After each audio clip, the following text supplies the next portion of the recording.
Prime Minister, you say that you want to be open with people, but some will think that you weren't honest during the election campaign about changes to, for example, winter fuel allowance. And many now want to know what the impact of the budget will be. So if you're being honest, can you tell them now what kind of tax rises you're considering? Well, two or three things Vicky to say about that in the first place.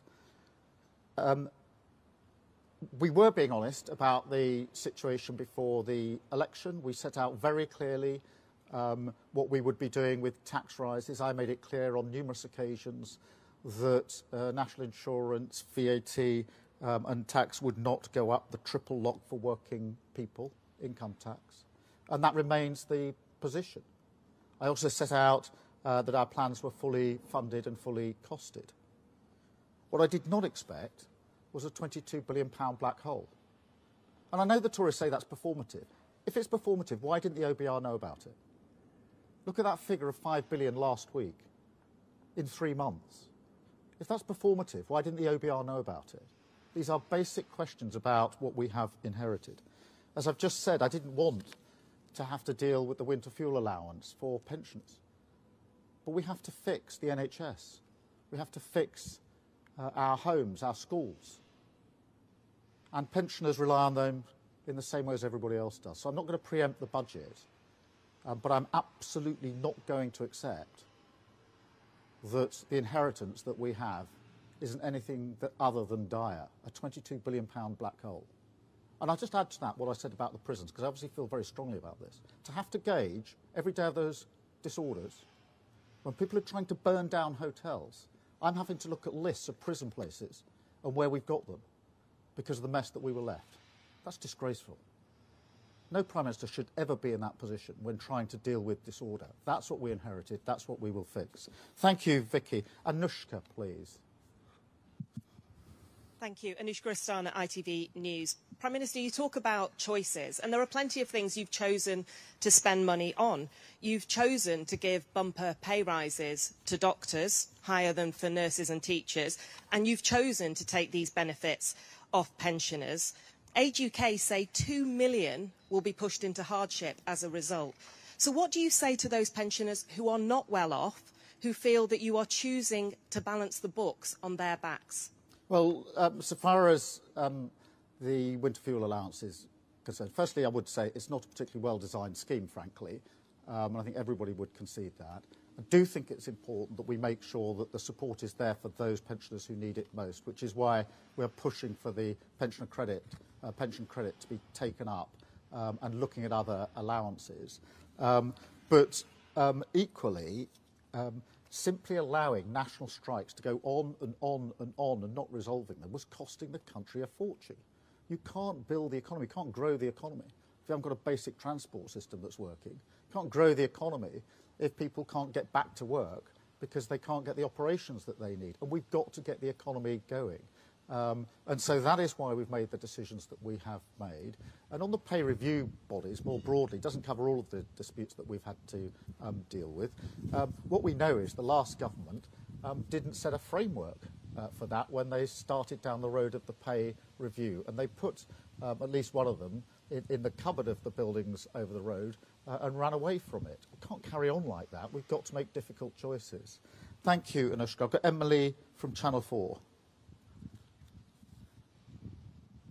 Emily with the Channel 4 News. Prime Minister, on prisons, what guarantee can you give to the public that no prisoner who is let out early will go on to harm anyone?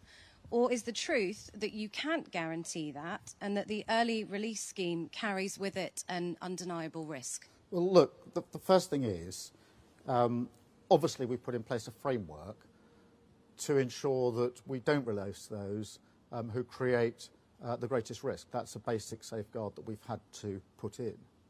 And I'm not pretending for 1 minute this is a decision I want to make. I spent 5 years prosecuting people and putting them in prison. The idea of releasing people who should be in prison because the prisons are too full and we don't have the places goes against everything I've worked for years. But we've got to face facts. They haven't built the prisons, the last government.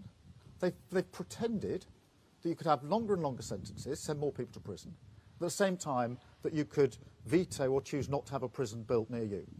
They were false choices, and here we are without the prison places that we need. So what are the options available to an incoming government? Let the prisons get so overcrowded that we can't arrest people and put them before our courts?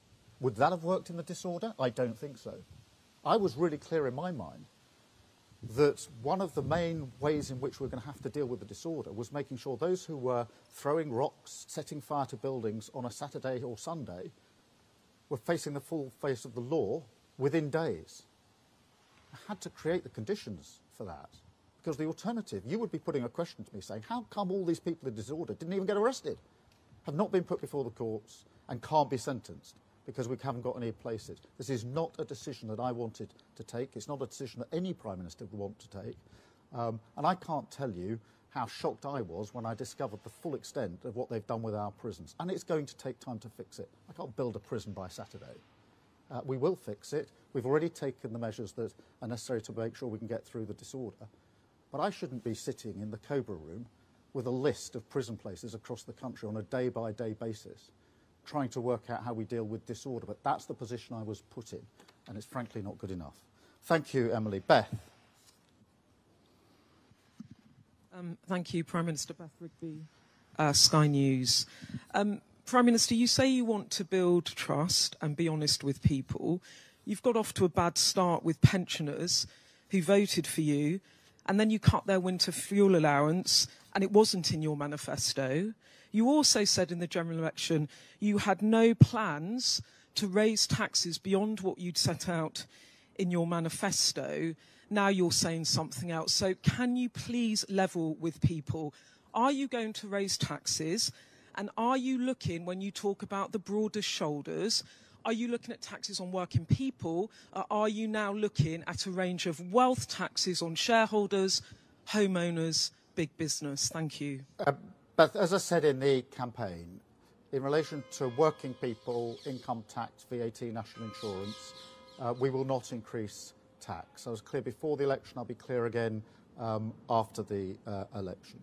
Obviously, the budget is in a number of weeks, and the detail will be set out there.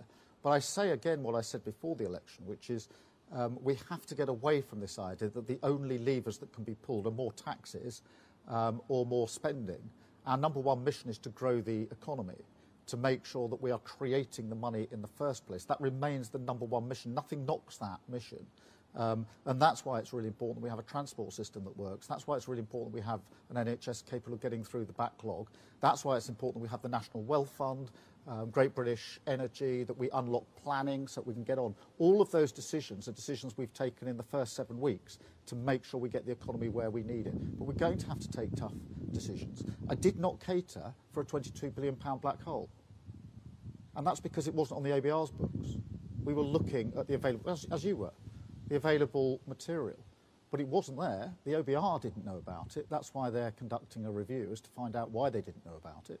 But £22 billion black hole on top of what we knew to be the situation is a problem that I'm not just going to pretend isn't there or that we can easily fix. We're going to have to fix it. We're going to have to fix it quickly, because I genuinely do not think that the politics where we simply pretend things can be done that can't be done is working. And we will do it straight away. That's why I call about sort of getting the rot out now. Because if we don't do it, if we paper over it, we know what's going to happen. It's like the damp or whatever. Anybody who's ever decorated a house knows how this works. Pretend it isn't there, paper over it, and guess what? In a year's time, it's 10 times worse. We're not going to do it that way. Thank you, Beth. I'm going to take Andy Bell, if only, so that... Where is Andy?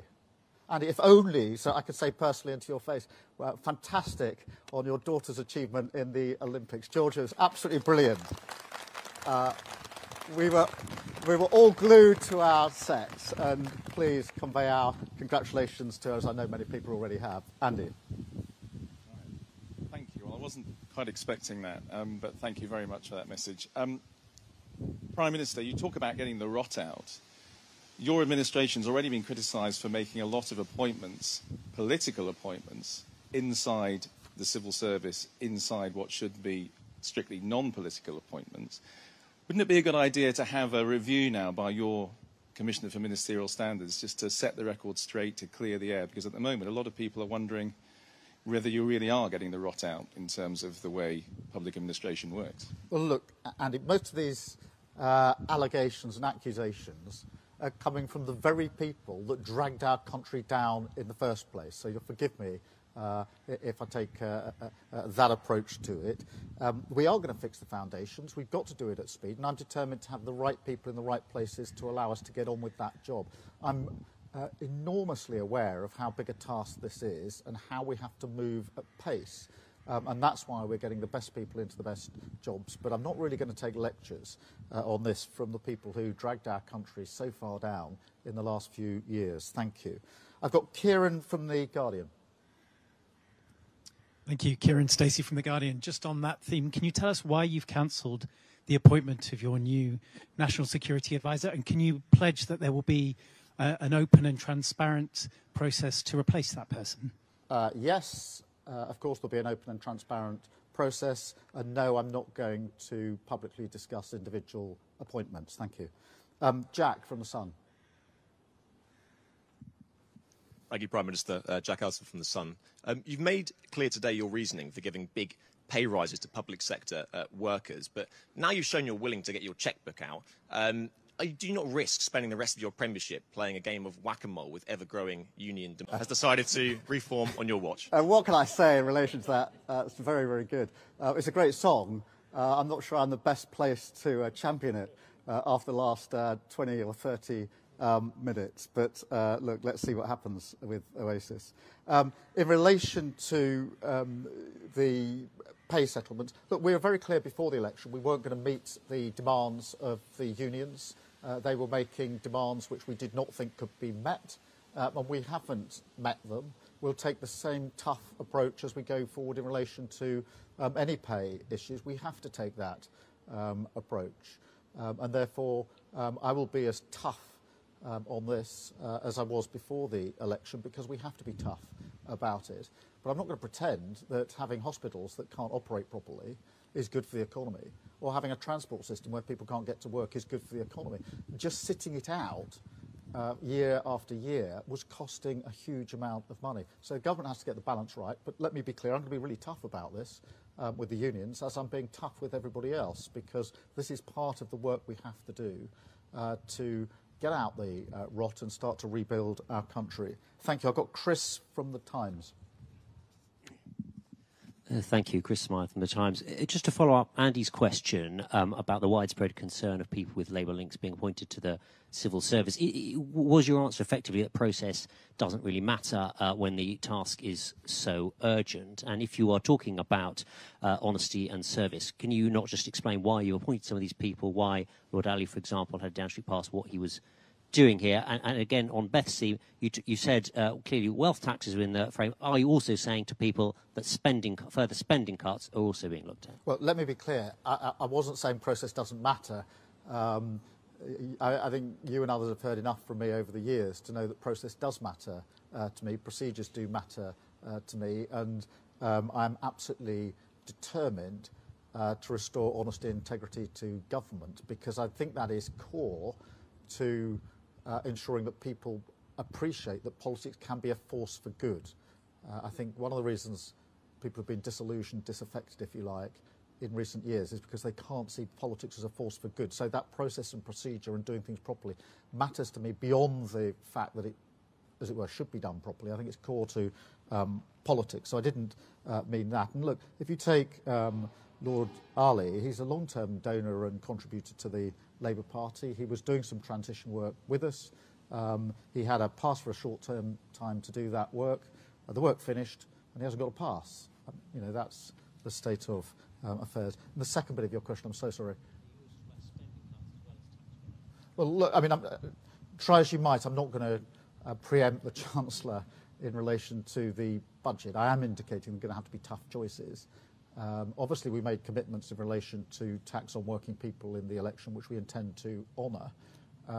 And I frankly don't want to have to take the tough decisions that we're going to have to take, but I'm not going to shy away. I genuinely think one of the problems in politics has been people standing at a podium like this pretending that hard choices don't need to be made, or pretending or knocking things down the road. We've seen, I don't know how much, just knocked down the road, the other side of the election, get it somewhere else, don't take the decision. That's what happened with prisons. Decision should have been taken a long time ago.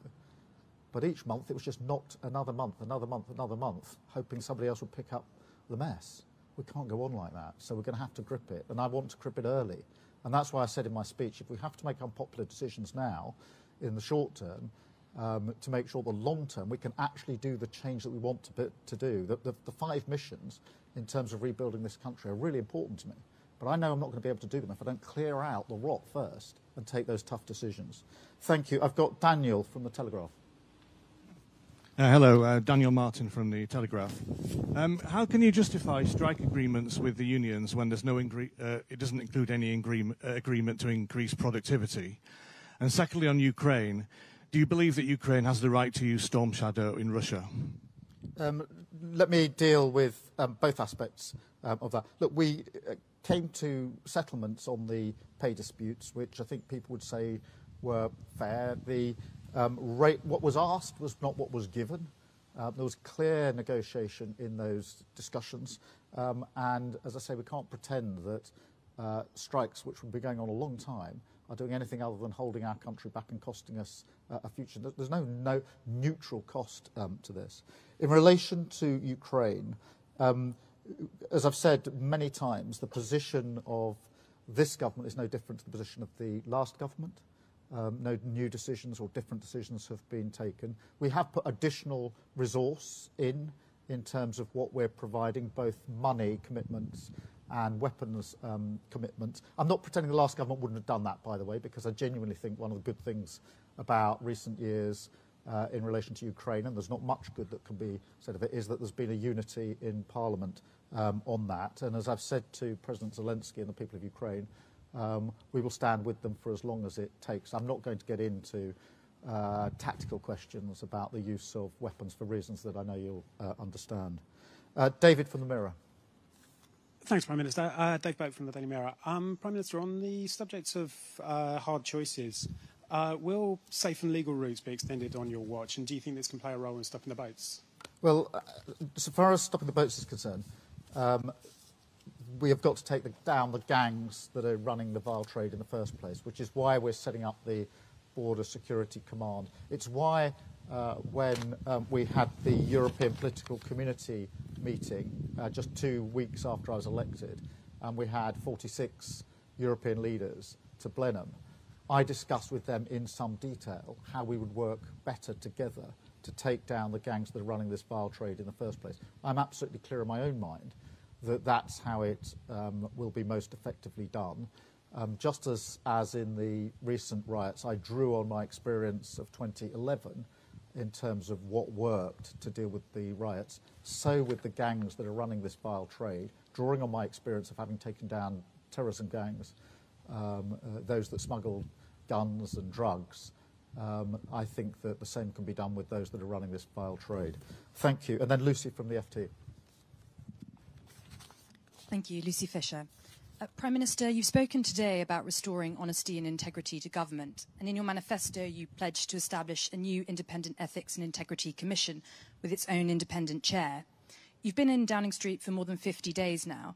Can you commit to telling us when you're going to launch this commission, and can you confirm today that the chair will have the power to launch their own probes autonomously, and that they will be able to publish independent verdicts from those probes? Thank you. Well, Lucy, look, that is a commitment that we made. We will stick to it. I don't have a precise date. I do think it's important that it can initiate its own inquiries, if you like, because that has been an inhibitor in the past.